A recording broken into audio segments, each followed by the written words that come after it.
Hi, welcome to Bookmark. I'm your host, Don Noble. Today's guest is fiction writer Brad Watson, whose newest novel, Miss Jane, has received a warm critical reception and, like his previous novel, The Heaven of Mercury, has been a hot contender for the National Book Award. Miss Jane is the story of one Mississippi woman with an unusual and difficult affliction. I spoke with Brad Watson in the annual Alabama Writers Symposium in the Old Courthouse Museum in Monroeville, Alabama.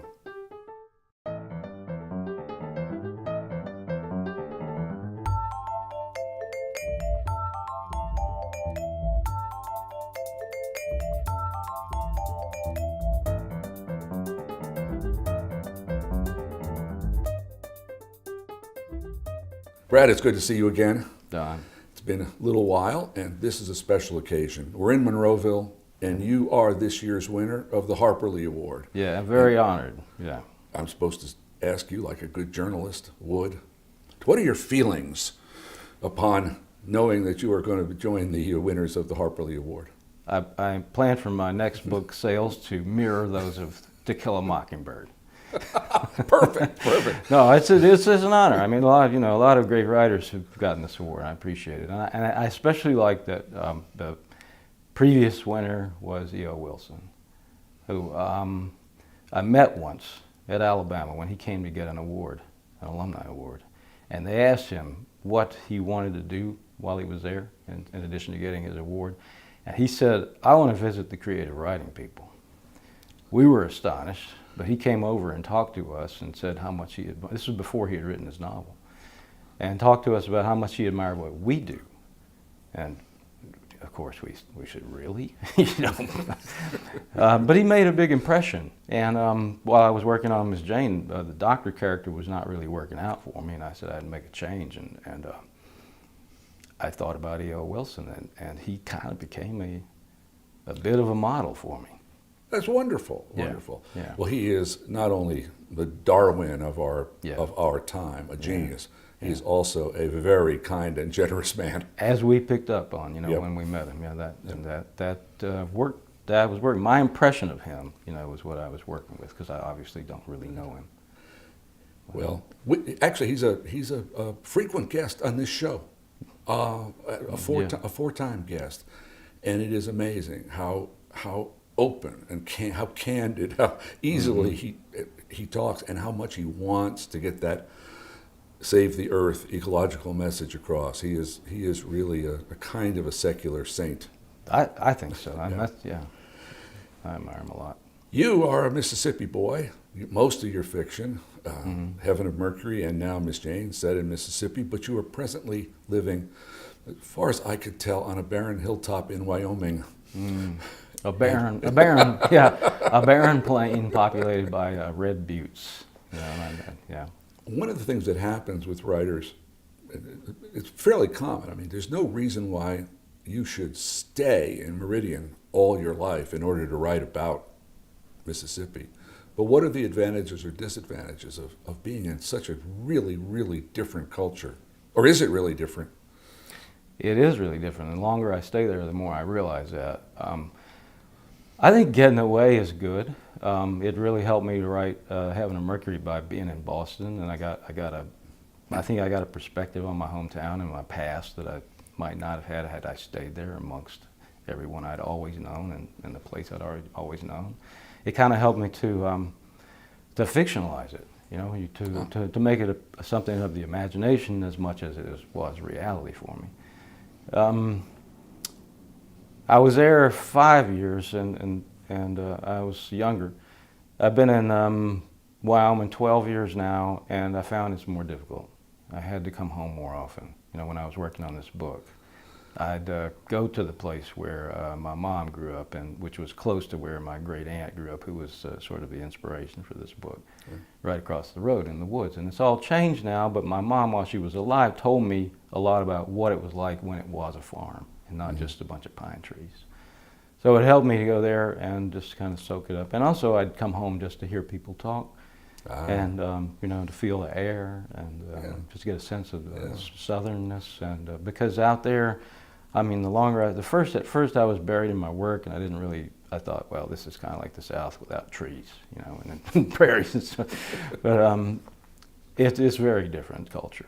So. It is. At first, writers seem to gain objectivity and perspective, but then they need the smells and the sounds and and the sound of language and the little bits of local color that is needed for a novel. Yeah, it's really very important. And birdsong, you know, I mean, Nell and I, my wife and I both, the other night were saying, man, we miss all the birds.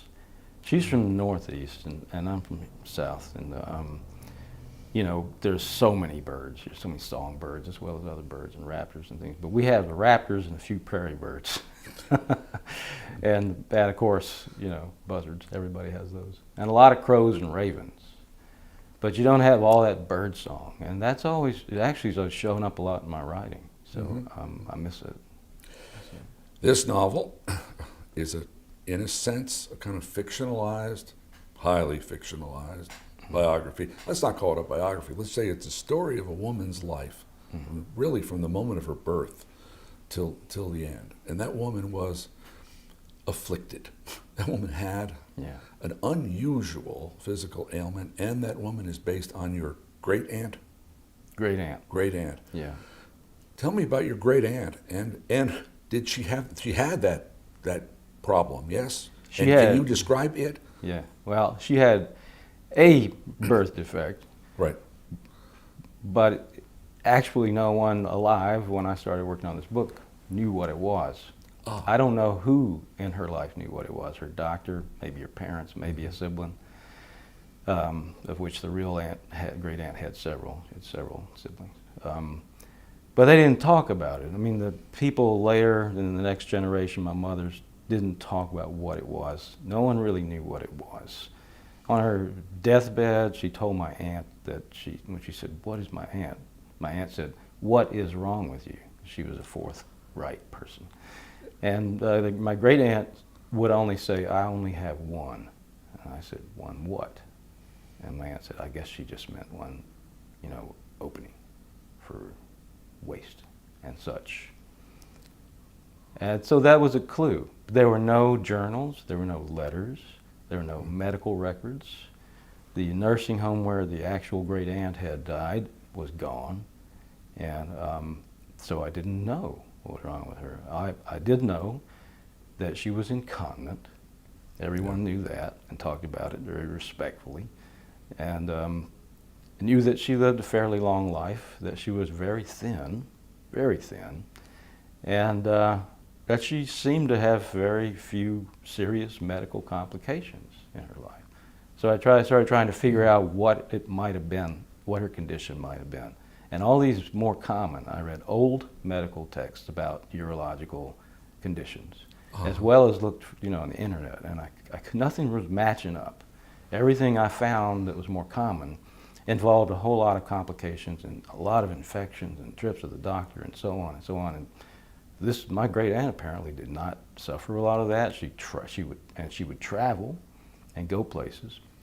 I didn't know how she managed that, except that she had reportedly a very strong character and confidence, and didn't seem to mind, in the eyes of others, her life alone.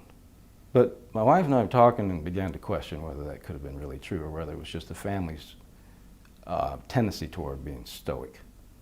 You know, and they were country people, and they didn't talk about things. They were very sort of stoic people who dealt with poverty and other kinds of things, and with a sort of toughness, you know.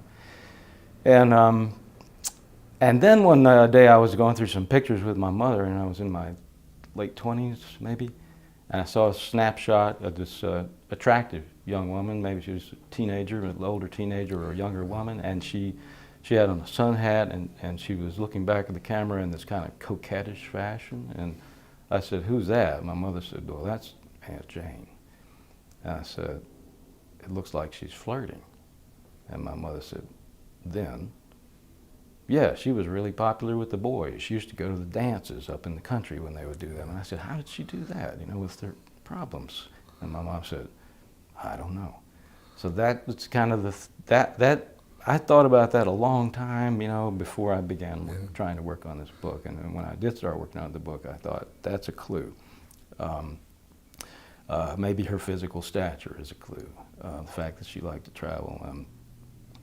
Did she ever really have a beau or consider having a beau? And all of that. And it helped me to put together a story of someone who seemed not to have much of a life. But You know, she did. But she did. I figured that she did in one way or another. I think people, critics, readers, it's a quiet book. Yeah. But I think that's not a good word for the book. It's There a are deadly word for a book. I think yes, it doesn't help sales. You know, Yeah. Quiet. People should like quiet, but they don't as much as they should. Yeah. They want fast and furious. Yeah. But that book, there are moments I think in that book of heroism, and I'm thinking particularly of when Miss Jane, I think she falls in love. A neighbor boy falls in love with her. He understands that they could probably never have children. He may even understand that their intimate life might not be regular, but he wants to marry her. It's a bit of a mystery, I think, for me. For him, I let it be for me, and I let it be for him just how much he might understand. But he knows he has strong feelings for her, and he's willing to give it a shot. Yes. But the doctor is skeptical, and then Jane becomes convinced that it's not going to work, and it's not fair for him. And then later, though, you know, they both question whether that was the right thing to do. But the heroism is in giving up her chance for happiness because it would endanger his happiness. She knew he wanted to marry conventionally and have children. Yeah. I mean, I think she's a real heroic character. She's also, I think, a smart character because she realizes that if he did become unhappy in that relationship, it would become unhappy for her as well. Right. She's a realist. She is out on a farm. It's mostly rural. And one of the things about farms, as farm boys will tell you, is that the world of farm animals and the world of nature, the actual birds and bees, are a constant sexual maelstrom. Right. A constant. Yeah. It's in her eye always that the world reproduces madly. Yeah. She sees it, I think, as normal, as any child does. And then as she begins to realize, you know, that this is not a life that she can participate in any sort of traditional or regular, you know, what we consider a conventional way, then she becomes, I think, more fascinated. And then, of course, I mean, there's that scene where her sister exposes her to the world of human sexuality in a way that's not so great, so nice. And then she becomes a bit of a voyeur herself out of curiosity and then feels badly about it. But she has her way of trying to educate herself and to satisfy her curiosity. You know. Yeah. Well, it's all around a little her. double-edged. Yeah, it's all around her. The humans around her, the animals around her, and literally the world. You do not write The Pilgrim at Tinker Creek.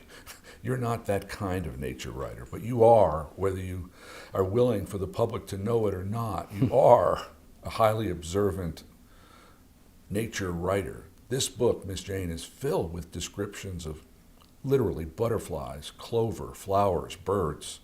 It's not an accident. I mean, this is something that's important to you. Yeah, I don't think it's, I mean, some people will say that the nature writers, you know, have a reverential attitude toward nature, and mine is more fascination. Oh. You know, of the complexity of it, the odd beauty of it. I mean, we'll take for granted the beauty of something like, say, a butterfly, but that's a very odd creature. Yes. You know, and I also had the thought as I was working that, you know, and I think it's expressed somewhere in the book, that that it begins to dawn on her, whether she can articulate it or not, that this is such a varied and odd, weird sort of world, if you look at it closely enough, that it's a place where she can feel like, well, I'm just another odd, normal thing within the whole Another creature. spectrum of it. I'm another creature, Yeah. and I don't have to feel like a freak, because if you look closely enough, They're, just take the insect world, for instance. There are a lot of very freaky things, in that. A lot of odd mating, But they're beautiful. and killing. Yeah. But it's all beautiful, and as Dr. Wilson would tell you. So I like that she sort of begins to absorb that notion. Yeah. Again, I think there are moments when she dehydrates herself and she starves herself and she goes to the dance. There are moments when she gives up what could have been a marriage and a love that might have lasted a long time. Those are heroic. The other hero in this novel, I think, is the doctor. That doctor, an MD, GP. I'm not a great reader of romances, but I was hoping, as many of your readers were hoping, he loves her, I think. And I think they would have made a couple. And I'm rooting for him.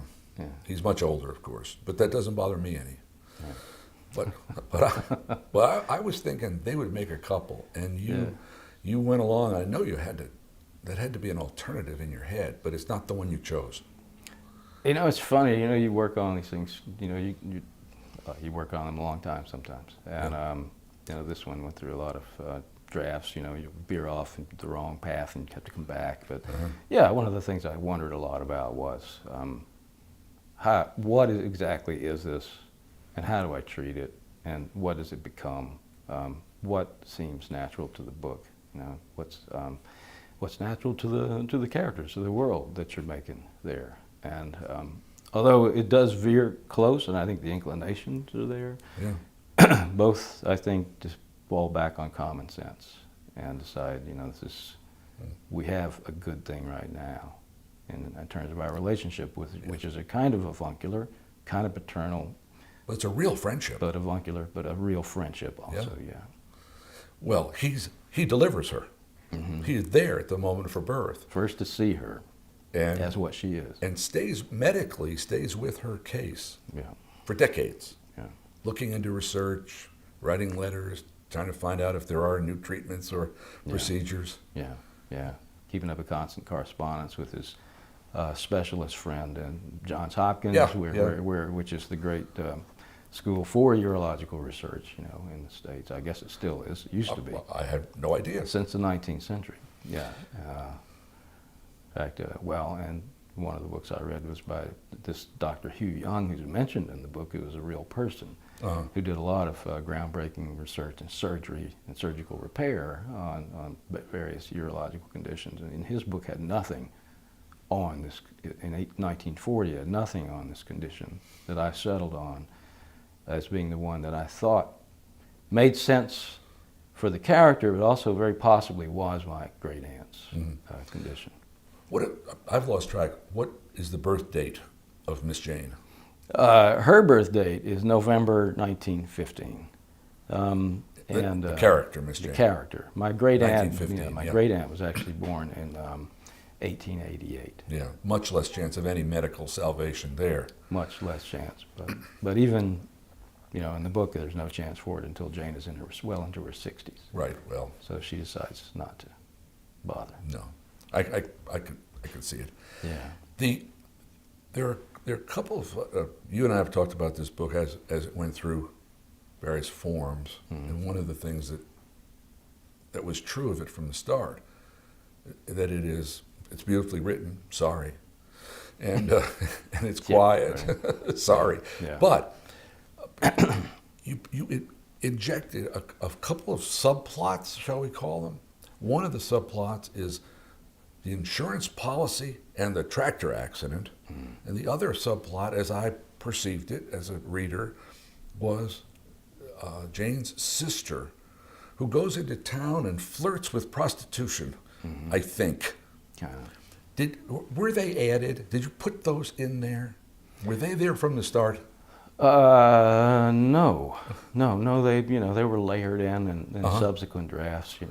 You begin to sense where there are gaps in the narrative, where there are holes, where where you could use something a little bit different, where you need to inject some different kind of excitement, whether it be dangerous or whether it be shameful or whatever, into the character's life. Right. And you find a way to do that with the characters you have on hand. Sometimes those characters might be very peripheral at one point, and you decide you want to pull them back, pull them more into the main story. Jane's father. Jane's father was always there, and it was always ready to step up, I think, and I knew he needed to. The tenants, no, not in the same way. There was an old story of insurance fraud that in Scuba, Mississippi, that was written about in a book called Bloody Kemper by a native of Meridian. True story, and then about how the people were colluding to kill people after buying insurance policies on them. In tractor accidents? No, by poison in that case. Oh, the doctor would administer the poison. Yeah, and when the father in this book decides to buy these insurance policies at the urging of his brother-in-law, just as a way of protecting his crop. So if these people die halfway through a crop, that makes sense. This will help you to pay for your losses if you can't bring it in. Right. And then one thing that the father worries about, he says, if something happens, is this going to look like I set it up, because that's what happened up there in Scuba. And he says, well, I don't think you're the kind of person they're going to suspect of that sort of thing, and it would have to be pretty obvious, So that was poisoning, Yeah. If somebody falls off a tractor, it's kind of hard to blame you. But it may, it brings the world to Jane, the character, and to the whole family, I think, in a different way. The outside world brings it into them, and I think brings tragedy into their lives in a way that a sense of tragedy is already there. I think in that family, with the loss of the early child, and then with dealing with Jane's condition, and not being and having to keep up, their spirits up over that. But this kind of, I think, is something that breaks that down in a way, begins to break down. Yeah. Well, Jane has a stoicism, and she likes the world of nature, and she likes living out on a farm. But her sister doesn't. No. Not in the same way. Grace wants to be a town girl. Yeah. Was there a brothel in Meridian? There were a lot of them. Were there? Yeah, there were a lot of them down there in the lower part of Meridian, down near Front Street and that area. Off to the east, I think, is where most of them were. I think they were very common. They were there for men would go there not only for the women, but also to gamble and drink and things like that. And they stayed around until the people running the military base during World War II decided to close them down because the men were, I guess, going there too often. The soldiers. The soldiers. Yeah, the soldiers were. Well, she has. I don't think that Sister Grace ever becomes a prostitute. No, although she has an active sexual life. Yeah, she does. Yeah. But it's amateur, right. amateur-ish. It's amateur, yeah. Yeah, not professional. Yeah. But she does. I got this sense that she was looking at it and thinking, well, maybe that's one way to go. Yeah. We're running out of time. But she's smart. She's too smart. She knows that she can make her money without having to do that and do better and have a more dignified position in the profession. And she does. So she does. She's a business manager. Yes. Yeah. She's smarter. Yeah. Yeah. We're at a place here where I ask the guest, They just want to know what are you going to do next? And it's not going to take 6 years either. No. So what are you going to do next? You have some options. I have some options. We only have 2 minutes. I've talked to my agent and others about what I could do. I have a sort of coming of age novel set in my hometown in the 60s and 70s that I'm working on. You've seen a piece of it. I would like your opinion. I was a reporter in the Gulf Coast in the 1980s when all the change was going on in Gulf Shores area and along the Florida coast, and I would like to write a novel set during that time about those things, and then so I've done some work on that. And I have several short stories in the works that I hope will lead to another collection, and so that I could do another sort of 2-book deal. And before you do write even another book, I'd like to see in the New Yorker the essay about Brad Watson, who went to Hollywood at the age of 17 to become a movie star. And ended up being That's a story that the world needs to see. I tried to write it as a book a few times and it hasn't worked. But yeah, I think maybe I am going to try it. I'm going to write an essay about that. I went out there to be a movie star. There was a writer's strike. I had various jobs and ended up being a garbage man. And that was one of the most fun jobs I ever had. So I do want to write that as an essay. Garbage man to the stars. Sort of. Sort of. Well, the New Yorker piece first. One of the two novels, Soon. Yeah, some short stories also. In the meantime. Short story collection, Aliens in the Prime of Their Lives, Last Days of the Dogmen. Yeah. Those collections did well. The next one will too. But whatever you choose to do next, you can count on me, and we'll talk again. Thank you. Thank you.